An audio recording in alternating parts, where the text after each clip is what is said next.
Om Vishwandarpana Drishyamana Nagari Tulyan Nijantargatam Pashyannatmani Mayaya Bahirivod Bhutan Yatha Nidraya Yasakshat Kurute Prabodha Samaye Swatmanamevatvayam Tasmai Shri Guru Murtaye Namahidam Shri Dakshinamurtaye Narayanam Padmabhuvam Vasishtham Shaktin cha Tatputra Parasharam cha Vyasam Shukam Gaudapadam Mahantam Govinda Yogindra Mathasya Shishyam Shri Shankaracharya Mathasya Padma Padancha Hastamalakam cha Shishyam Tantotakam Vartikakaram Asmat Gurun Santatamanatosmi Shruti Smriti Purananam Alayam Karunalayam Namami Bhagavatpadam Shankaram Loka Shankaram Shankaram Shankaracharyam Keshavam Badarayanam Sutra Bhashya Kritau Vande Bhagavantau Punah Punah Parabrahmanishtam Swato Dharmanishtam Ahimsaikanishtam Swashishyai Sujushtam Yatinam Varishtam Gurunam Garishtam Dayananda Rupam Madacharya Mide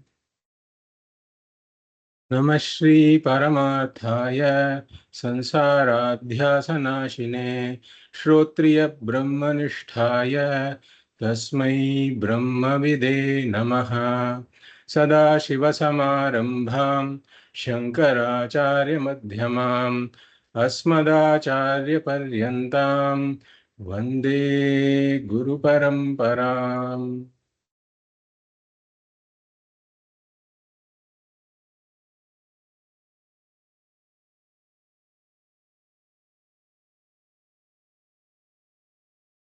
I welcome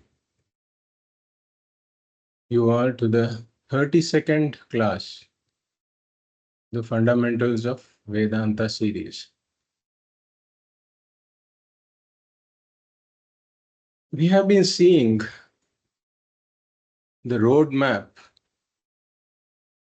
for moksha, the roadmap to gain purnatva. And why is this roadmap important? Let us imagine a scenario where I have to go to a destination. I know I have to get to the destination, but I don't have a map and I don't have a GPS. Then trying to get to that destination will be an endless struggle.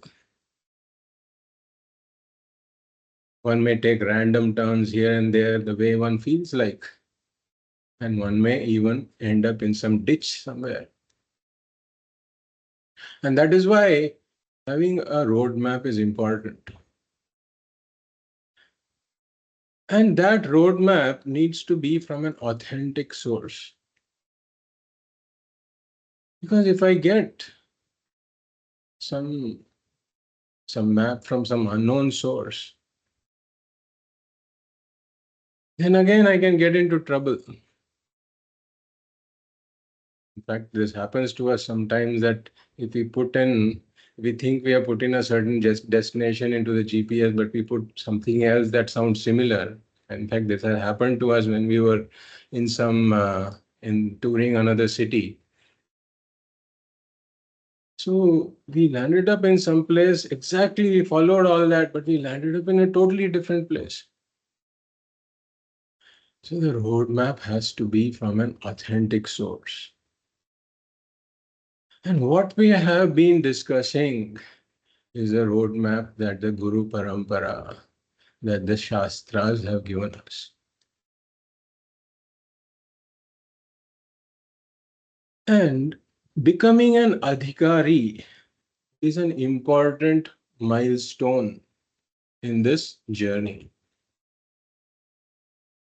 Before one begins an Adhikari, the kind of things one has to do, they are different. Now, after one becomes an Adhikari, what one has to do, there's a difference. And why is it important? Why is this an important milestone? So we say that only an Adhikari can get to this final destination.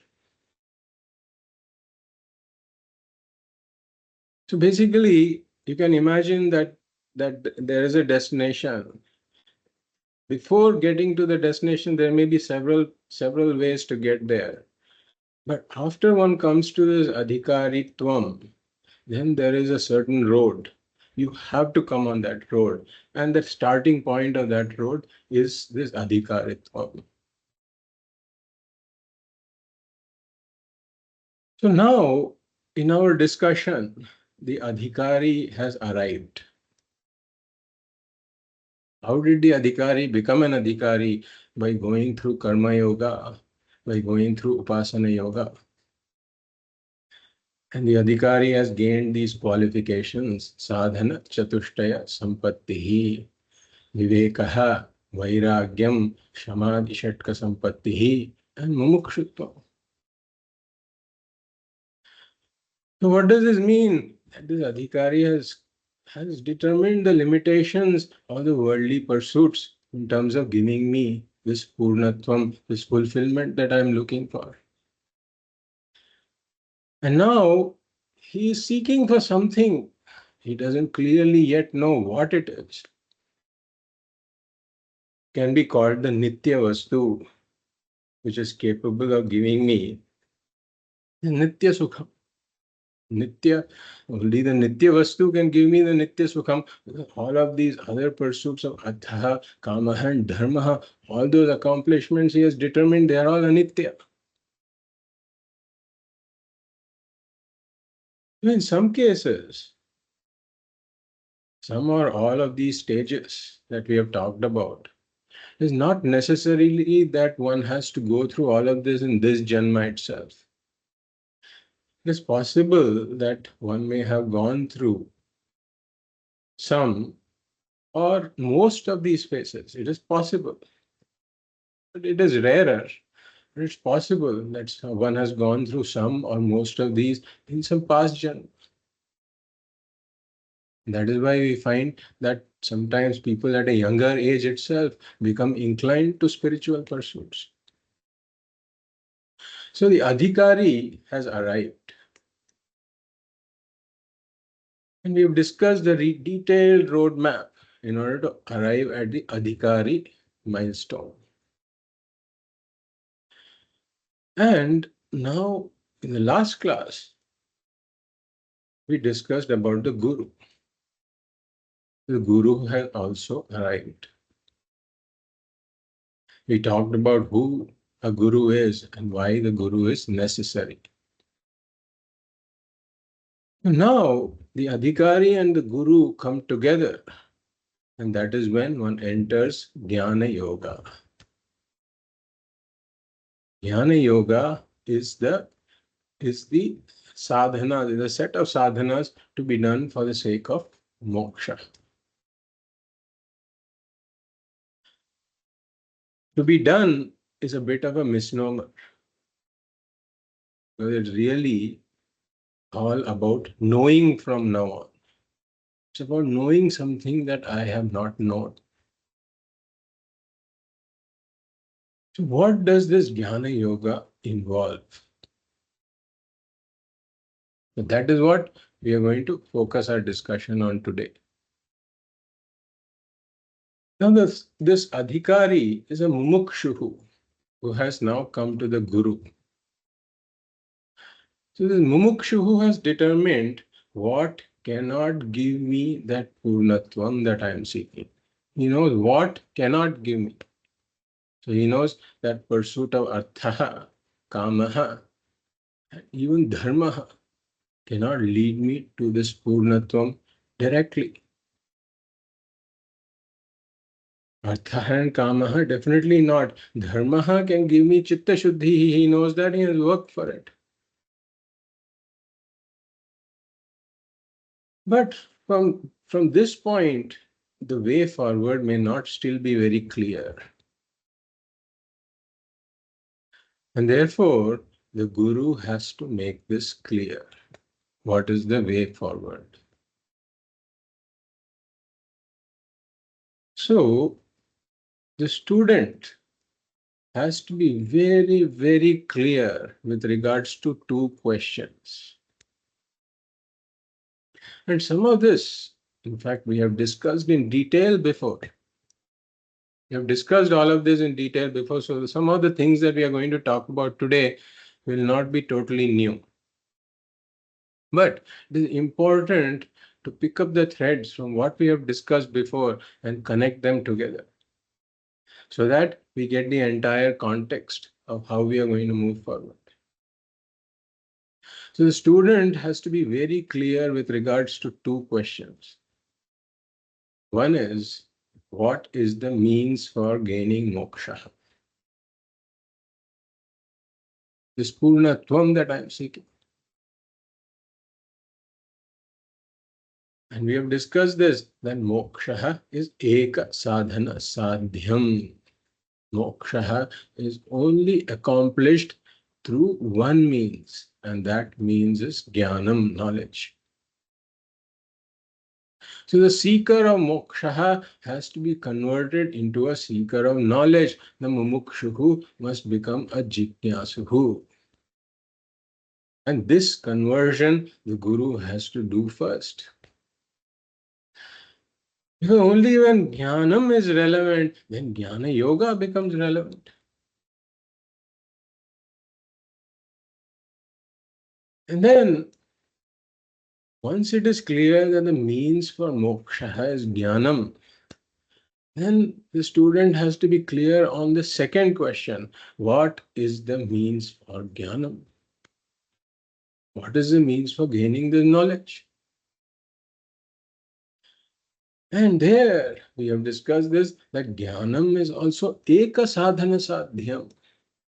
As jnanam is also accomplished through one means, and that means is the pramanam, the means of knowledge. And then there is one more step. That the means of knowledge is Vedanta. So the mumukshu becomes a jignasuhu. The Guru does this conversion, but the jignasuhu has to come to this point that the knowledge I am seeking has to be obtained through Vedanta, because Vedanta is the means. So the jignasuhu has to become a shushrushuhu. Shushrushuhu means one who is desirous of Shravanam.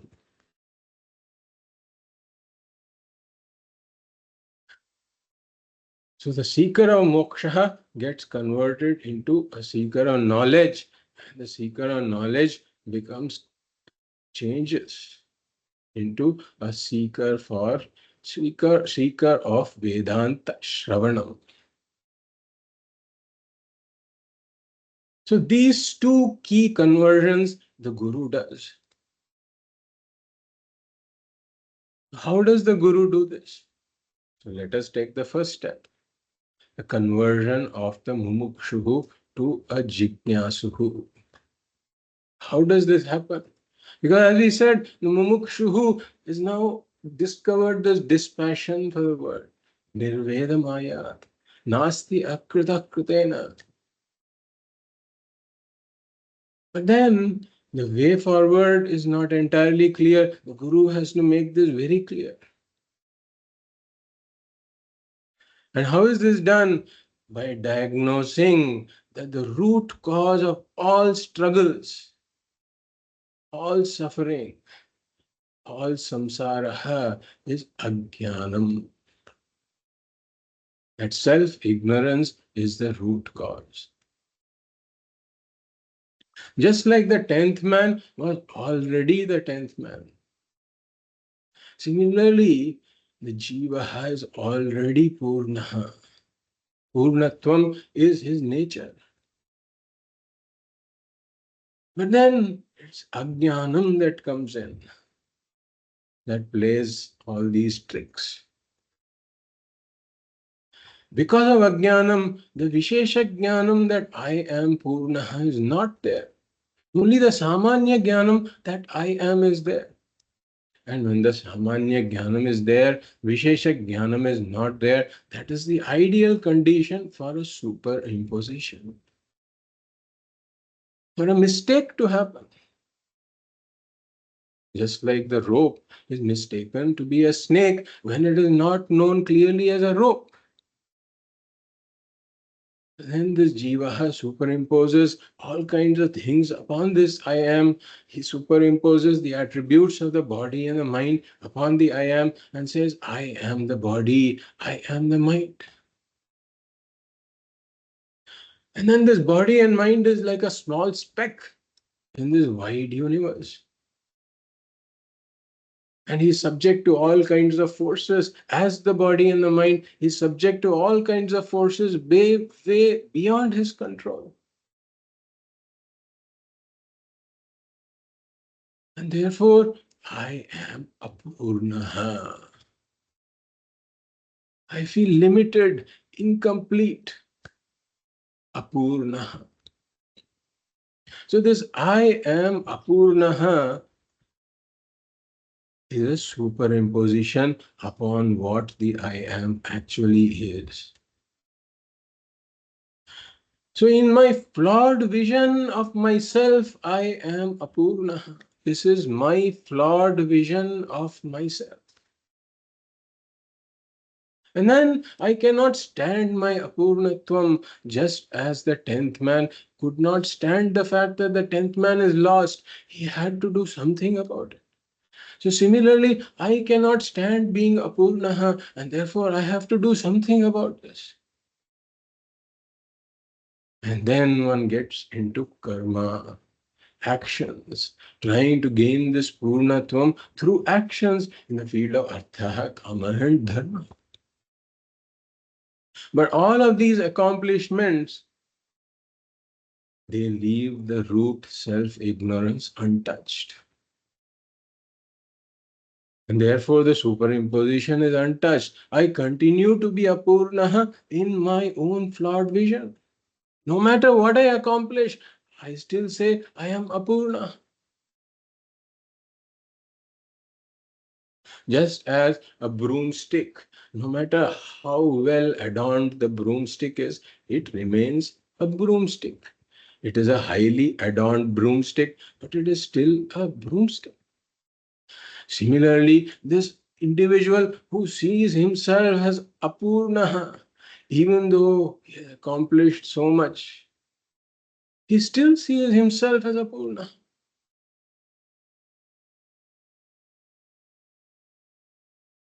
So then, what next? He continues to be Apurnaha. And even death does not end this. As we saw in the last class, there are these insects in the river. They get stuck in a whirlpool. They go from one whirlpool to another whirlpool to another whirlpool. That represents each janma the jiva takes. So there is a struggle for purnatvam and death. And the jiva discovers in himself in another body. There is a struggle for purnatvam and death. Struggle for purnatvam, then death. Where is the end to this? We say, it is never ending. Except in one situation,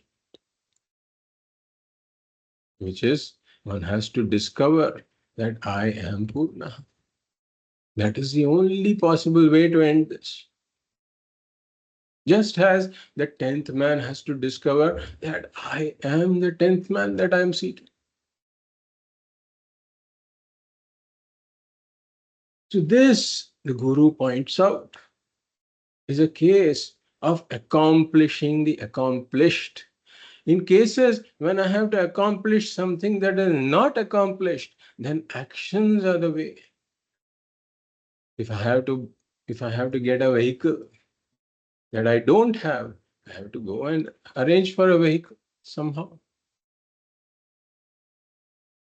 But then there are cases wherein what I am seeking to accomplish is already accomplished.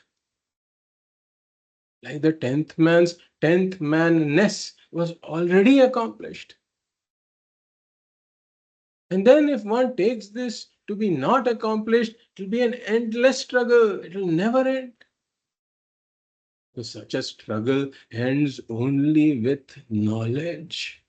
Knowledge that what I am seeking to accomplish is already accomplished. In fact, the very search for what I was seeking was an invalid search.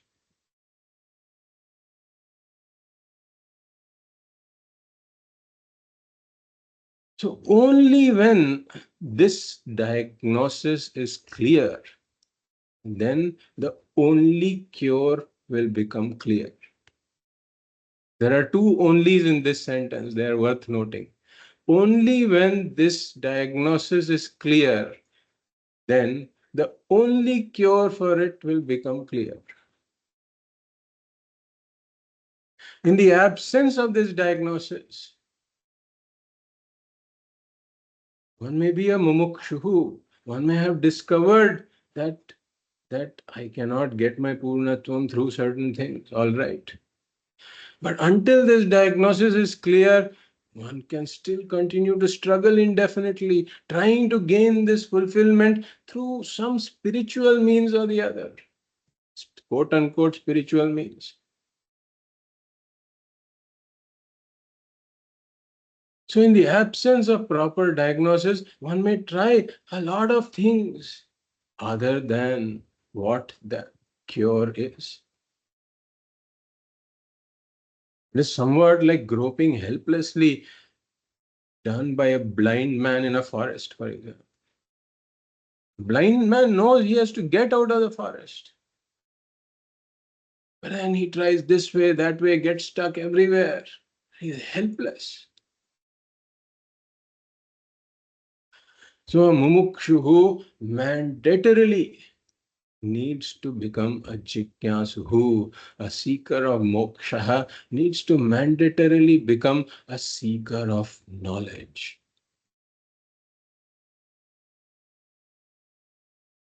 So moksha is eka sadhana, sadhyam. And that sadhanam is jnanam, should become 100% clear.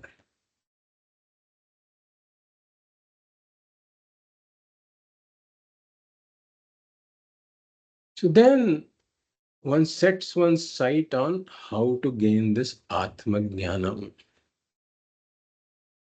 So yes, one wants to gain this moksha, this purnatvam, but then let us set that aside for now, because the only way to gain that is through jnanam. If that becomes clear, then I have to shift my sight to gaining atma jnanam. So all other pursuits for the sake of moksha or purnatvam must then drop off.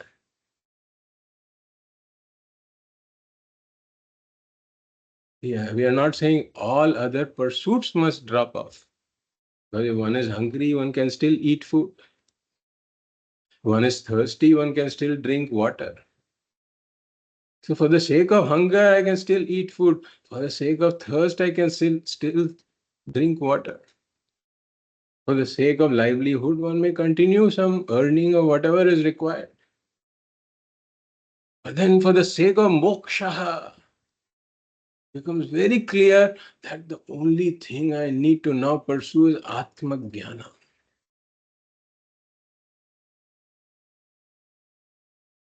And then the only other thing that makes sense would be for the sake of Atma Jnanam to gain Chitta Shuddhi. If that needs to be worked on, one can do that certainly. Because that means that one still has to come to the Adhikari milestone. We are talking about somebody who has come to the Adhikari milestone. The sight now needs to be set on Atma Jnana. Then the next question becomes, how do I gain this Atma Jnanam? So again, the Guru's job is to clarify this repeatedly if needed. As there are a lot of mystical ideas around Atma Jnana. For example, people have these ideas that once one finds a guru, then if the guru, for example, gives some special touch or some special prayer or some special blessing or something like that, then that is enough to gain Atmajnana. So there are a lot of mystical ideas surrounding this knowledge, Atmajnana. So we have gone through this discussion that we have to first understand what is Jnana before we come to Atmajnana. So what is knowledge? So we took the example of a pot.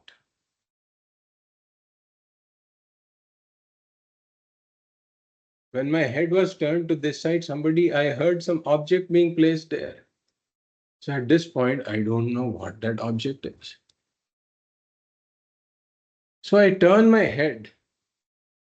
So before I turned my head and before my eyes came into contact with the pot, I did not know what object it is. That object was veiled by ignorance. When my eyes come in contact with the pot, then there's a modification of the mind that takes place. Ghatakara vrittihi. A pot thought takes place in the mind. And what does this pot thought do? It does two things. Number one, it removes the veil of ignorance that covered the pot. Vishaya avarana nivrittihi.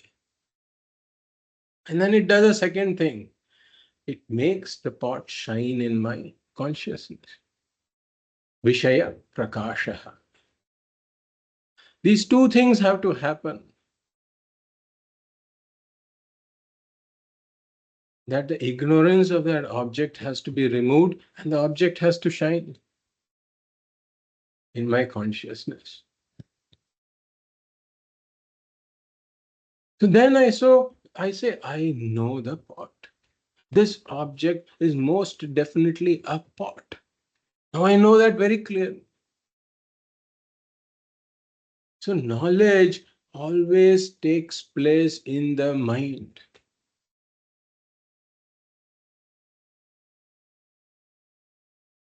There are people who say intellectual knowledge is not enough. But then prefixing these unnecessary adjectives, we said, unnecessarily confuses the issue. Like if I tell somebody, a child, for example, get that yellow turmeric or something, then the child may think that there is some other kinds of turmeric. There are some other kinds of turmeric. So this prefixing the yellow adjective is unnecessary. Of course, initially when we are teaching the child what is turmeric, it makes sense to use the word yellow. But if I am always using the word yellow with regards to turmeric, then it may make people think that there is some other kind of turmeric also. And that's why Pujya Swamiji says that we should not prefix these unnecessary adjectives because it makes it look as if there is some dental knowledge or cranial knowledge or skeletal knowledge or something else different from intellectual knowledge. Nothing like that is there. Knowledge always takes place in the intellect only.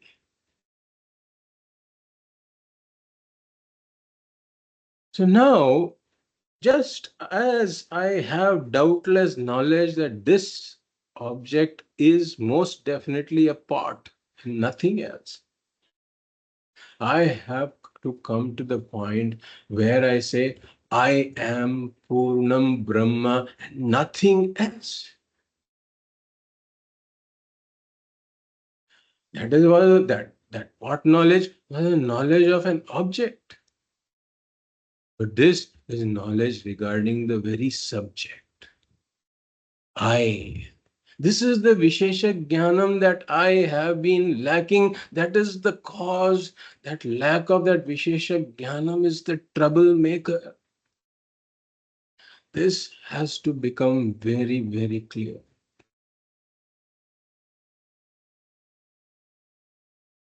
Then we come to the point about valid knowledge. What is valid knowledge? Because there can be invalid knowledge also. Sometimes I make mistakes about knowing something. A rope is mistaken as a snake, and that turns out to be invalid knowledge. Why? Because it is subsequently revised by the knowledge that this rope is a rope. And what is valid knowledge? That knowledge that cannot be contradicted by anything else is valid knowledge. Abadhita, we saw this. Badhita, knowing the rope as a snake is badhita. Why? Because subsequently it is contradicted by knowing the rope as a rope. So valid knowledge is that which stands abadhita, uncontradicted. And we call this valid knowledge prama. So now the question is, I have to come to this prama, that is Atma Jnanam, that tells me I am Purnam Brahma. How do I come to this prama? So then we got into the discussion about how do we come to any prama. We need a means of knowledge. Prama Karanam Pramanam.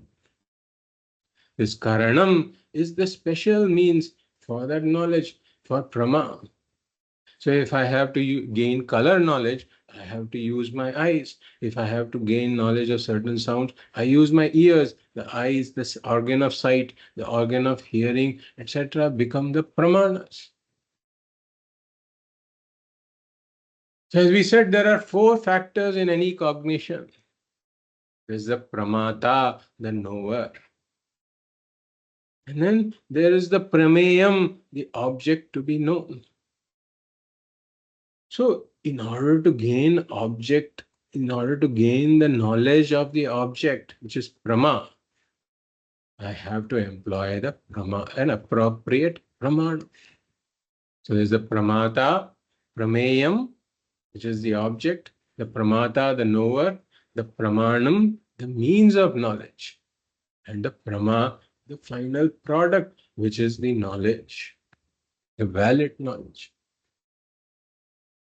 And we saw the first knowledge principle. It says that when an appropriate and adequate pramana comes in contact with the prameya, then the prama, the knowledge, takes place in the pramata. So we use two adjectives here, appropriate and adequate. If I have to gain knowledge of colors, I cannot use my ears because they are the inappropriate means. If I have to gain knowledge of colors, I have to use my eyes. And similarly, the pramana has to be adequate, because if there is some obstruction in the operation of the pramana, the knowledge cannot take place. For example, if there's a cataract in the eye, then the clear knowledge doesn't take place. I have to remove the obstruction and then re-employ my eye.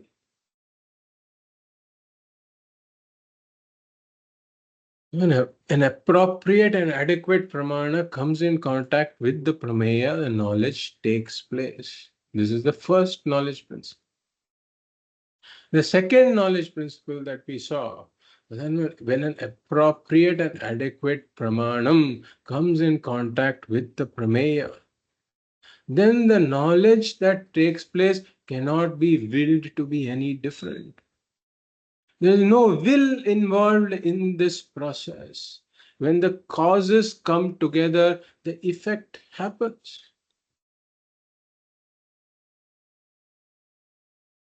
We saw the example of Chaturthyam Chandro na Drashtavyaha. Yesterday was Chaturthi.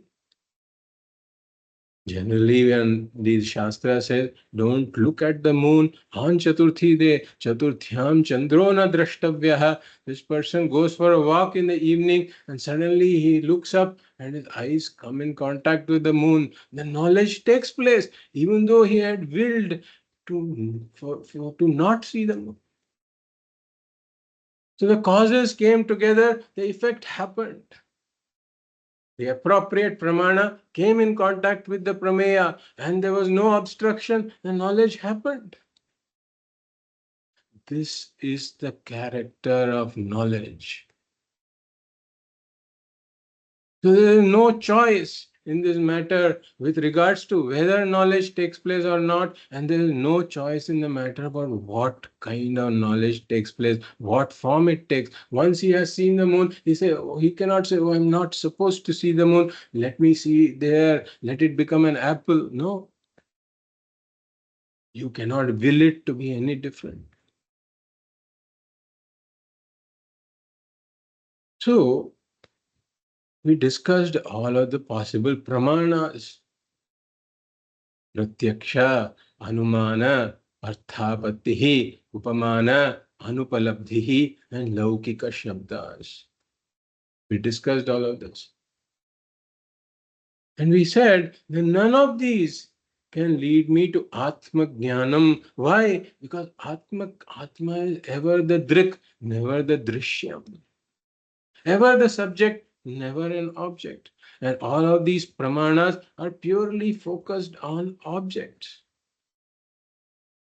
Even Laukika Shabdas, we said, are words produced by human beings, are words that are carriers of knowledge gained through these other outwardly directed pramanas. And they cannot reveal the nature of the Atma. And therefore we said we have to come to the Vaidika Shabda Pramana. Why? Because the words of Vedas are not carriers of knowledge discovered through other means, but the words of the Vedas are themselves the revealers of knowledge that cannot be gained through any other means. Pratyakshena va yastu payona buddhyate enam vidanti vedena tasmat vedasya vedata. Dharma Brahma Pratipadakam Apaurusheyam Pramana Vakyam Veda. An Apaurusheya Pramana, not Paurusheya Pramana. Therefore, we say that in order to know what the nature of the Atma is, I have to come to the Vedanta Shabda Pramana. So, this Pramana is Shabdatmaka, meaning that it is all in the form of Shabdas, in the form of sentences. What does a sentence have? It has words. The words are associated with meanings. So, what is the sentence communicating? It is communicating the relationship between the meanings of its words. And by understanding the meaning of the sentence, by understanding what the sentence is communicating, I come to know something that is impossible to know through the other means.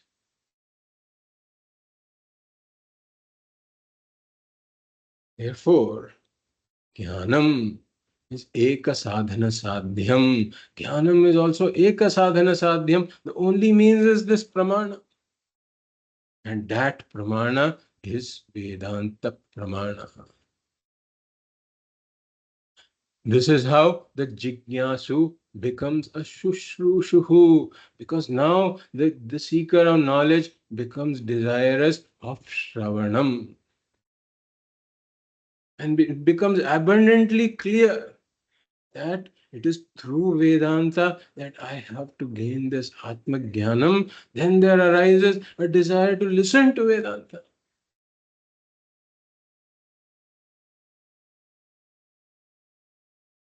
And this is the beginning of Jnana Yoga.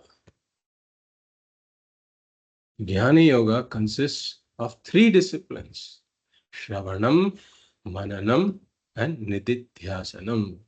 Shravanam, we will talk about this in more detail today. Shravanam is listening to this teaching.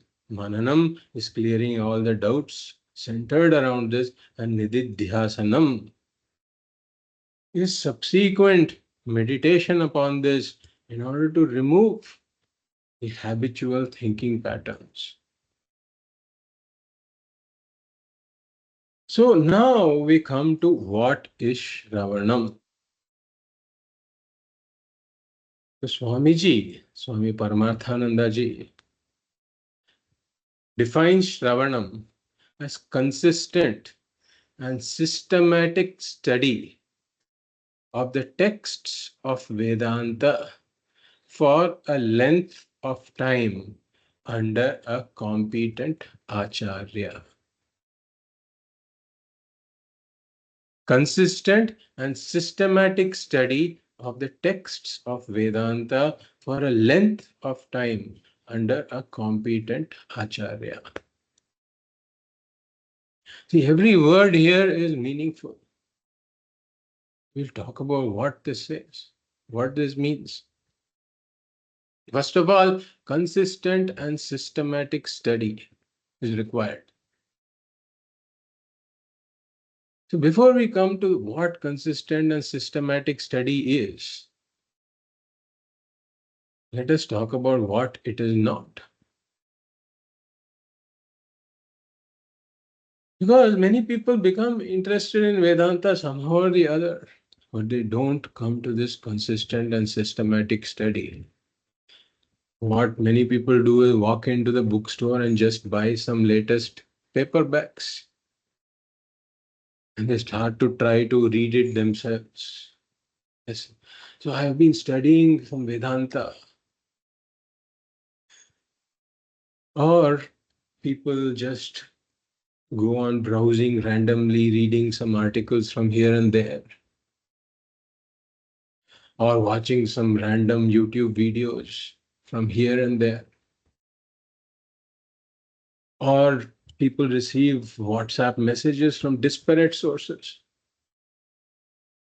So all of this is just addition of heaps of puzzle pieces to the jigsaw puzzle. You don't have the bigger picture. We're just adding more and more puzzle pieces to this heap. So such an approach can never result in this total consistent vision. Now, many of these sources are disparate. In fact, they may come from different traditions also. They may actually say some use the same word in a different sense. So one can end up being even more confused than where one started. Imagine on this road, one is trying to come to Adhikaritvam and move forward. One may actually be heading in a totally different direction. This is like getting the GPS from some or the map from some unauthentic source. So what should one do? Consistent and systematic study. So this with an acharya, we will talk about that. But then ideally, if one listens to this from the same person, or at least from the same parampara, then one will ensure that one doesn't get confused with terms used differently. So the entire vision has to be communicated step by step. The jigsaw pieces have to come together, and then the vision reveals itself.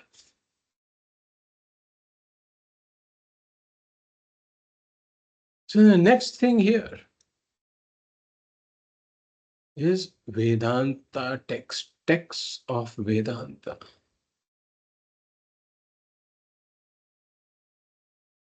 Shravanam is Vedanta Vichara, done with the help of a guru.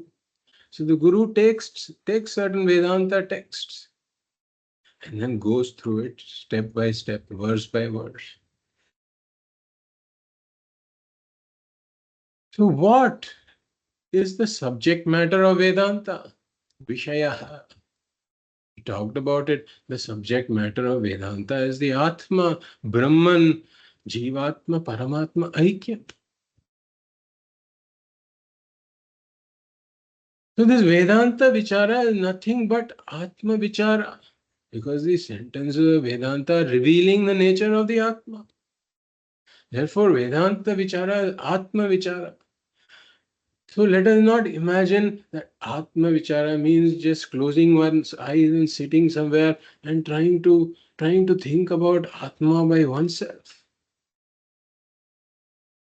Atma Vichara is Vedanta Vichara because the pramana has to be there for the knowledge to rise. Without the pramana, there can be no knowledge. So the Guru hand holds the student and does Vedanta Vichara. The Guru takes up the sentences of Vedanta and discusses what the sentence is revealing. What are the meanings of the words? The pramana is employed. The pramana comes to the front. The Guru goes to the background.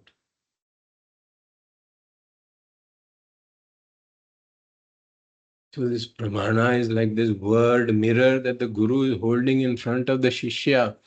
What happens when I have to look at my face? I need a mirror.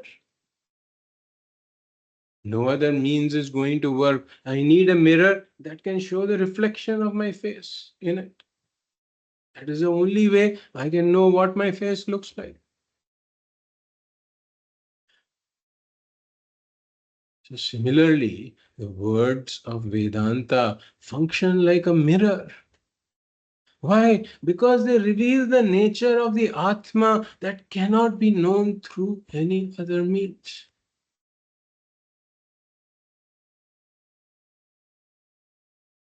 So the Guru brings the pramana to the front and goes to the background.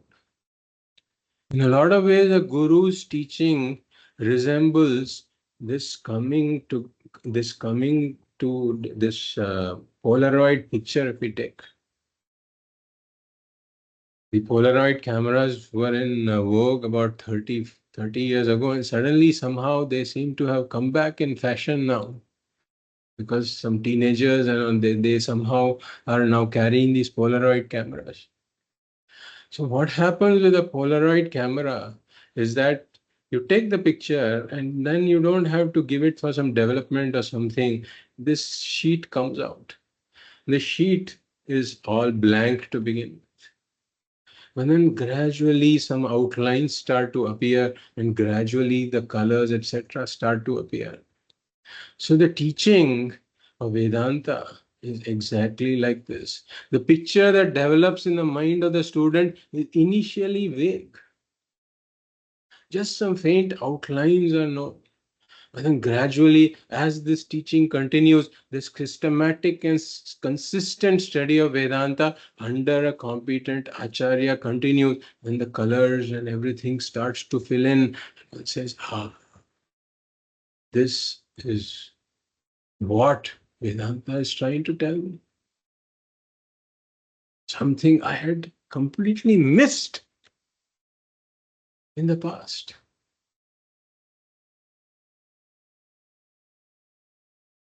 So consistent and systematic study of Vedanta under a competent Acharya. So competent Acharya, who is this?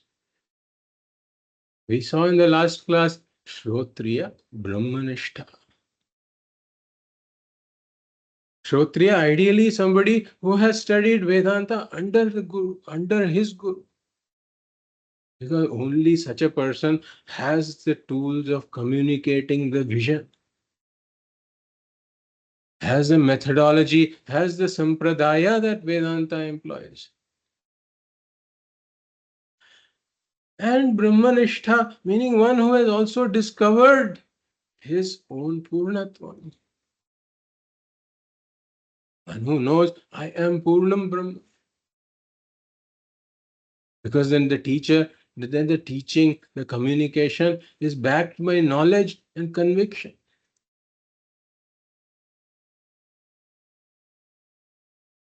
a competent acharya. And as we said, if both are not possible, then at least a kevala shrotriya.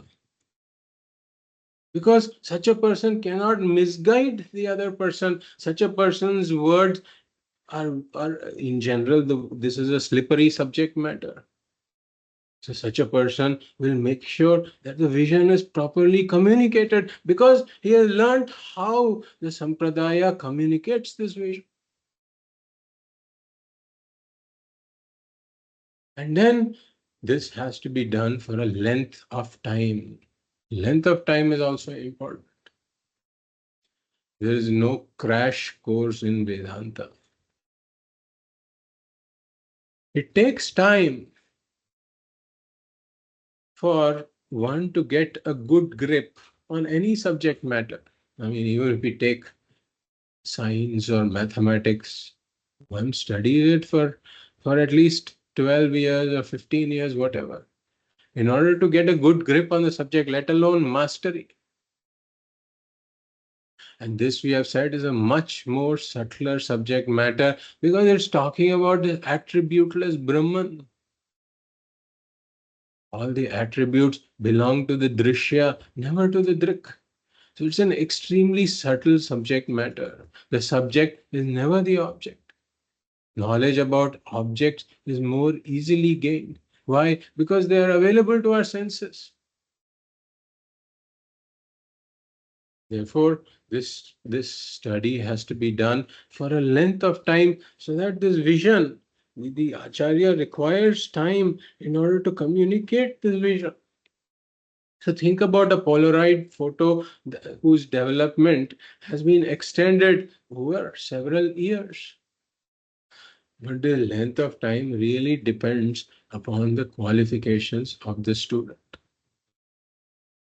So it varies from individual to individual. Then there is this other area with regards to knowledge that we discussed earlier as to whether the knowledge is direct or indirect. Direct knowledge is called aparoksha jnanam. Indirect knowledge is called paroksha jnanam.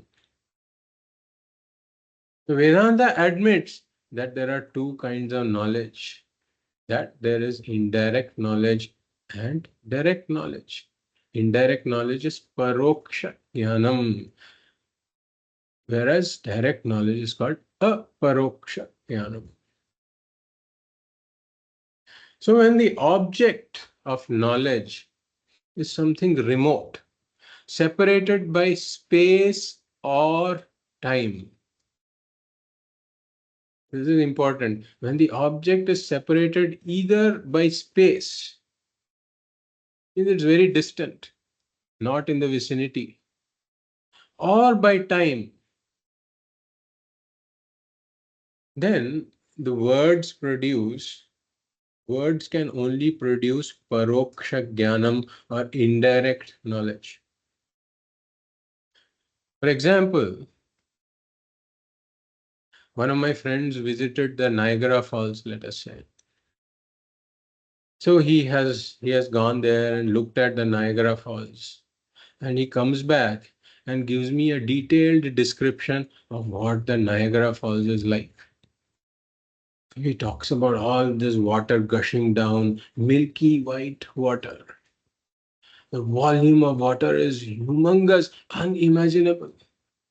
And he talks about this small trip to the Niagara Falls when one goes in this little boat. And the falls are like thundering falls. And then one has to wear a raincoat because if one goes near the falls, then this water that gets rebounded and hits you, it can drench you completely. So he talks about all this. So one hears about all this. And then one wonders, oh, so this is what the Niagara Falls must be like. But this is an object separated by space. And therefore this remains paroksha jnanam. Only when one makes a trip to the Niagara Falls and then one experiences it oneself, Then one says, this is what my friend was talking about. So this knowledge in some ways becomes complete only when one makes the trip and then sees for oneself what it is.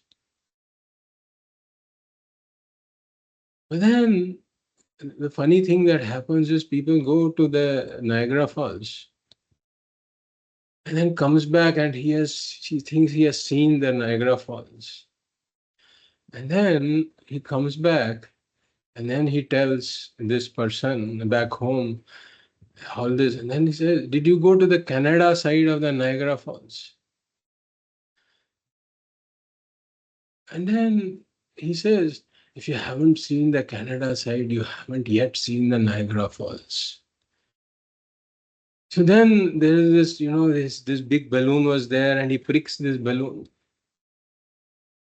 And now he's imagining what the Canada side must be like. So this is an object separated in space.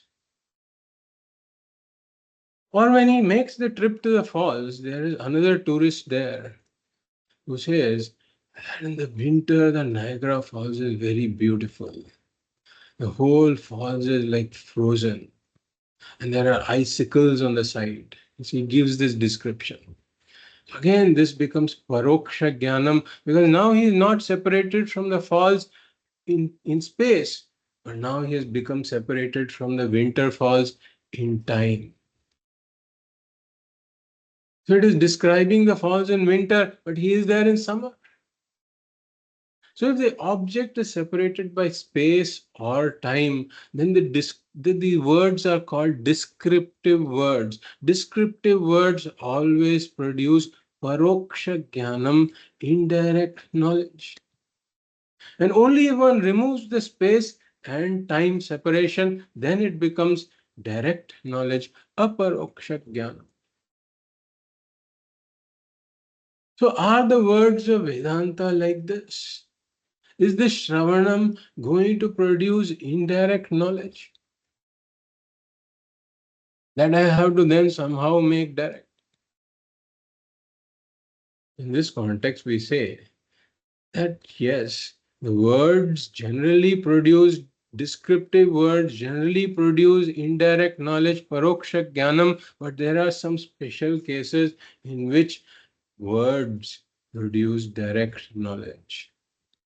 When the object is not separated by space and time, when the object is here and now, then the words, if they reveal a certain Vishesha Jnanam that I had not known about this object that is here and now, then the words produce direct knowledge because the object is already experienced. Like the 10th man was not separated by the 10th man in terms of space or time. The 10th man was here and now. But the 10th man lacked the Vishesha Jnanam that I am this 10th man, that this 10th man, that this man that I am already experiencing is the 10th man that I have been searching for. This Vishesha Jnanam was not there. And therefore the words Dashamaha Tvam Asi, you are the 10th man, it produces direct knowledge that I am the 10th man that I was seeking. So now the 10th man, having heard this, doesn't have to go in search of this 10th man. In fact, the search for the 10th man stops. The seeking stops when one gains the knowledge. And that is why it is direct knowledge. So in case of descriptive words, the description comes first and the experience comes later. The description of the Niagara is heard first and one goes and experiences it. But we say, in case of these types of words where the object is already experienced, the object is here and now, then these words become introductory words. They are no longer descriptive words. So these introductory words introduce me to what I am already experiencing that I had not known properly.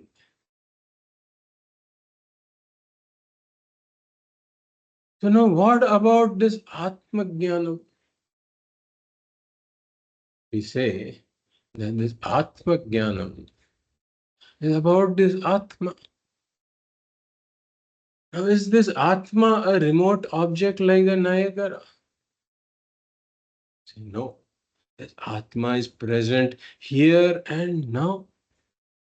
In fact, this I, this word I that I am using is referring to the Atma.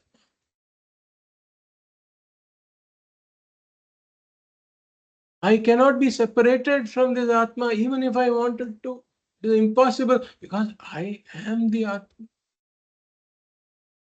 Wherever I am, whenever I am here and now. I am always here and now. In fact, what is here and now is defined by me because I am here and now. And what is there along with me is called here and now. So I am the very basis of saying here and now. This is not like a separate object. But due to Atma Ajnanam, I have misunderstood what this Atma is. The Vishesha Jnanam of what this Atma is not there. That is the problem. So what happens during Shravanam is that the Shabda Pramana of Vedanta is operated by the Guru that reveals the nature of this ever-present Atma. These are introductory words that introduce me to myself. And the resultant self-knowledge, the resultant Atma Jnanam is direct. There is no question about it because Atma is direct. Atma is Nitya Aparoksha. Atma is ever Aparoksha. Atma is ever here and now. In fact, one has to wonder what indirect knowledge of Atma must be like. Because even when I say I am the body and the mind, it is still direct knowledge about this I, which is here and now.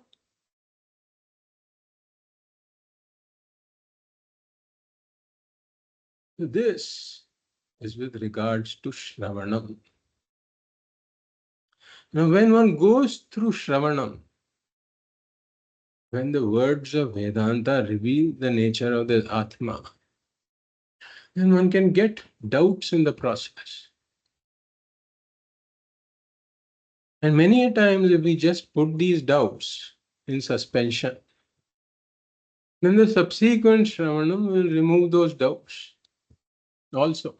Because during Shravanam itself, many of the common doubts are taken up and discussed. Then there can still be persistent doubts. And why do these doubts arise? Because the ajnanam is there. And because of this ajnanam, this adhyasa, many superimpositions are there. And these superimpositions are what I call my conclusions. So I carry many conclusions which are uninvestigated conclusions about myself, about the world, and about Ishvara. I carry many such conclusions in my mind. They are all a product of ajnanam, a product of ignorance. And I have entertained these conclusions for time immemorial. Because I have had countless janmas in the past where I have taken these conclusions to be true. So such conclusions rule our minds. And when Vedanta says something else, then there is an intellectual resistance because of these conclusions.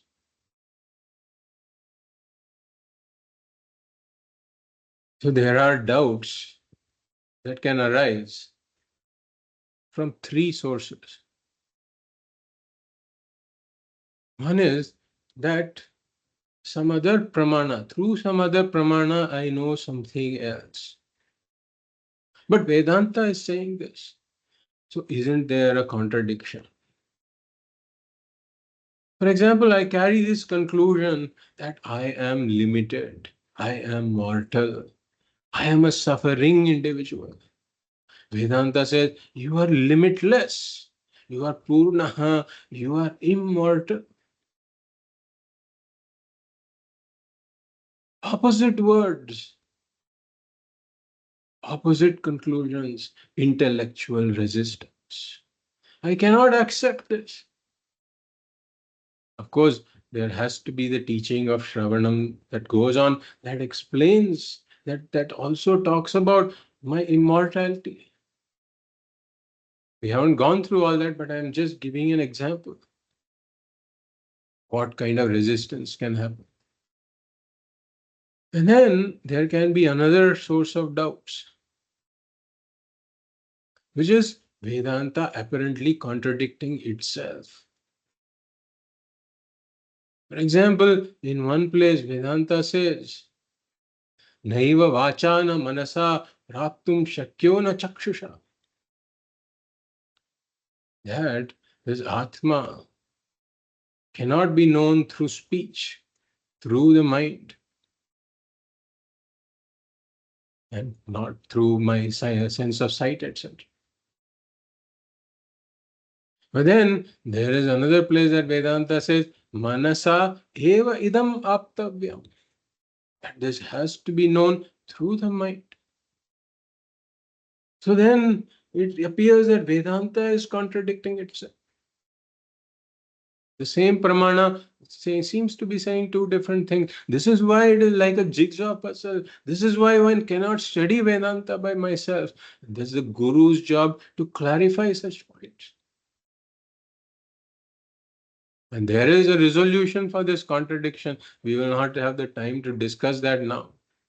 And then these kinds of statements should not cause any jerk in my intellect. Because I completely understand what Vedanta is saying. And then the third source is that Vedanta is contradicting what some of the other schools of thought say, what somebody else says, what science says, for example. So all of these types of doubts have to be resolved, and this resolution is called Mananam. So it has to be very clear that there cannot be two views when it comes to knowledge. So regarding actions, yes, there are multiple ways to accomplish something. Regarding prayers, yes, there are countless ways to pray. But when it comes to knowledge, knowledge is Vastu Tantram, Natu Purusha Tantram. Knowledge is centered upon the object. The knowledge is true. What true knowledge is true to the nature of the object. Fire is hot means only fire is hot can be right knowledge. That fire can also be cold. This cannot be right knowledge. There is only one way to rightly know fire. That fire is hot. That heat is the nature of fire. One cannot say fire is hot, but sometimes it perhaps may be cold. Or fire may be cold because some such person is saying that fire may be cold. So being true to the nature of the object is the fundamental character of knowledge. This cannot be altered. So vagueness and doubt cannot coexist with knowledge. Then it is not knowledge at all. So what liberates me is firm and clear knowledge that I am Purnam Brahma, Aham Brahma Asmi. This has to be firm and clear knowledge. There cannot be, you see, vagueness and doubt, wishy-washy, hand-wavy, that, it cannot be like Swamiji says, It cannot be that Vedanta says that I am Brahman. This has to become my knowledge. It cannot be like 1 plus 1 is 2, or 1 plus 1 may be 3. It is as absurd as that. If one holds such a view, then one has no knowledge of 1 plus 1, what 1 plus 1 is. So if I have to cross an ocean, I need a boat. And the boat has to be strong. For example, if there is a raft-like thing that is put together loosely with ropes, and if I try to use this kind of a raft to cross the ocean, then when I'm struck by these waves, then what happens? This raft begins to dangle, the ropes start to come loose. Ultimately, the whole thing falls apart. So I need a boat that is firmly constructed, a well-engineered boat. So the Atma Jnanam is like this boat that helps me cross the ocean of samsara. The boat cannot have holes in it.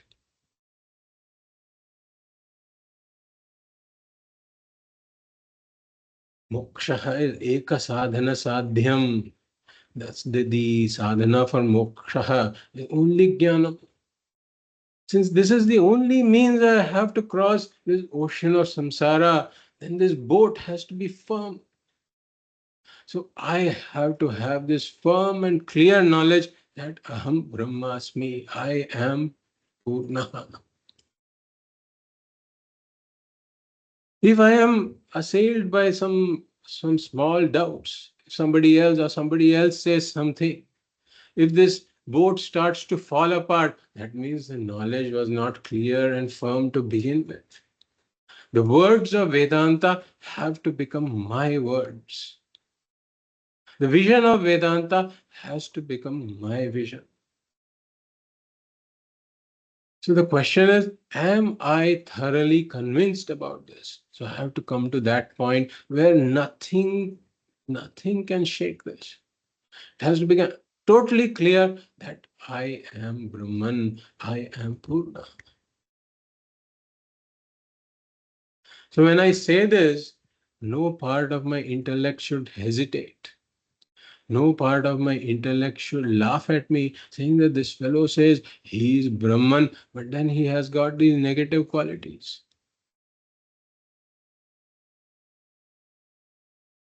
So no part of my intellect should be able to raise an objection against the knowledge. Because the knowledge is so clear that it overrides every possible objection, that the fallacy in the objection is seen even when the objection starts to appear in the mind, it is seen as a fallacious objection that cannot stand. Then when such knowledge is there, then this becomes the Atma Jnanam that is capable of, of taking one across samsara. And to get such knowledge, Shraddha is necessary, because earlier when one gets doubts, after Shravanam, when one gets doubts, then those doubts have to be resolved, and one has to have Shraddha in the words of Vedanta. One has to view Vedanta, as we said, as this. According to the third knowledge principle, every pramana has inherent self-validity, has inherent trustworthiness. One has to be able to look at Vedanta as a pramana.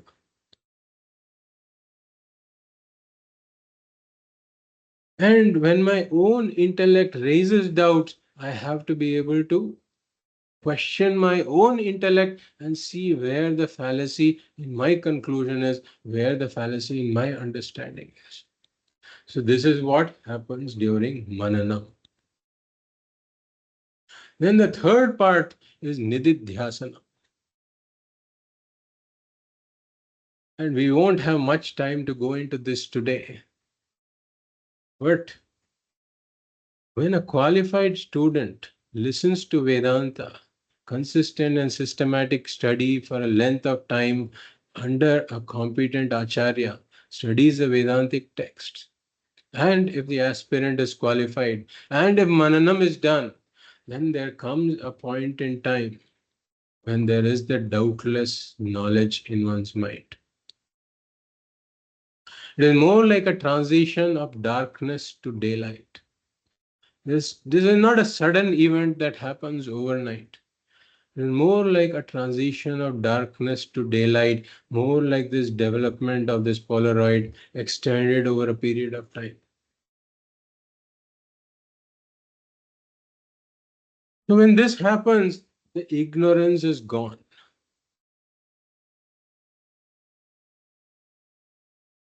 One doesn't have any more doubts around the central teaching. The central teaching is very, very clear.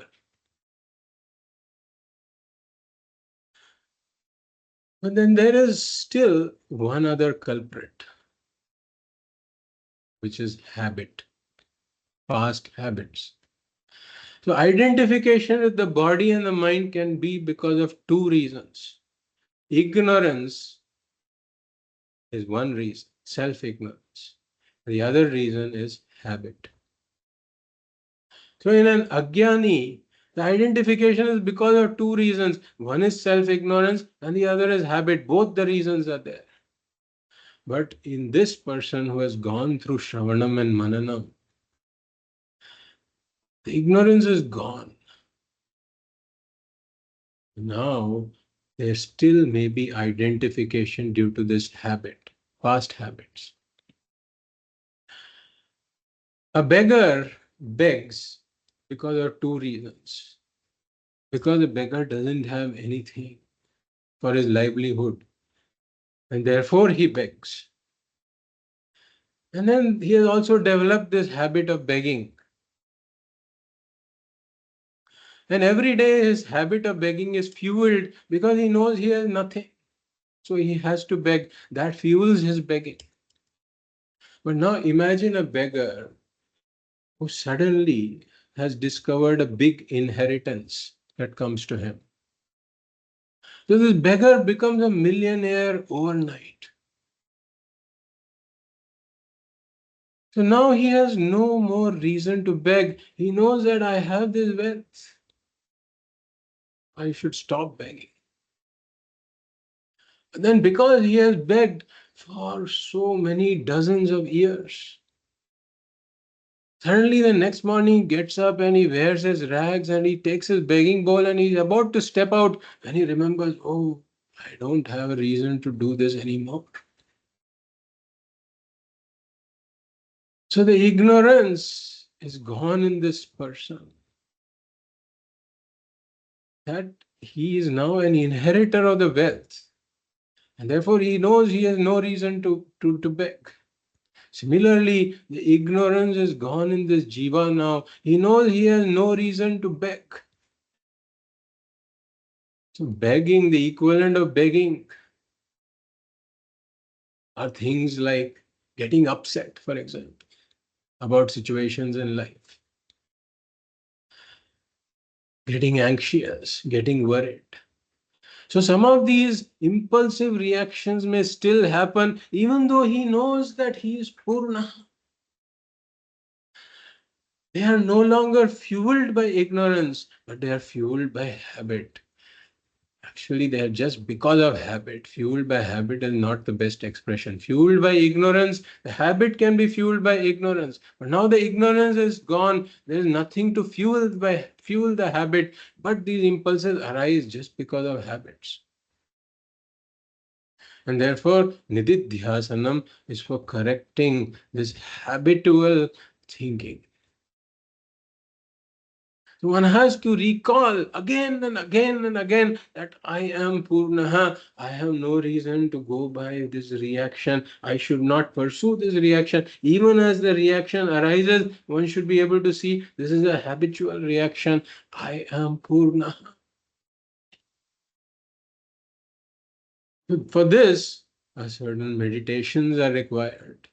So we talked about Upasana meditation, which was meant for gaining the qualification before Shravanam.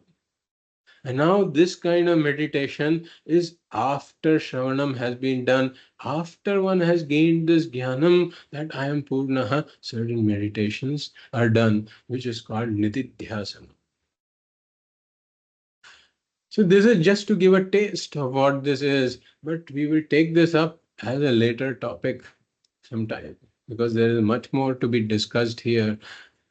The purpose of today's talk was to just give an overview of what the sadhanas, the disciplines of Jnana Yoga are. And they are Shravanam, consistent and systematic study of Vedantic texts for a length of time under a competent acharya. And there is Mananam, removal of doubts, and Nididhyasanam, the removal of habitual thinking patterns.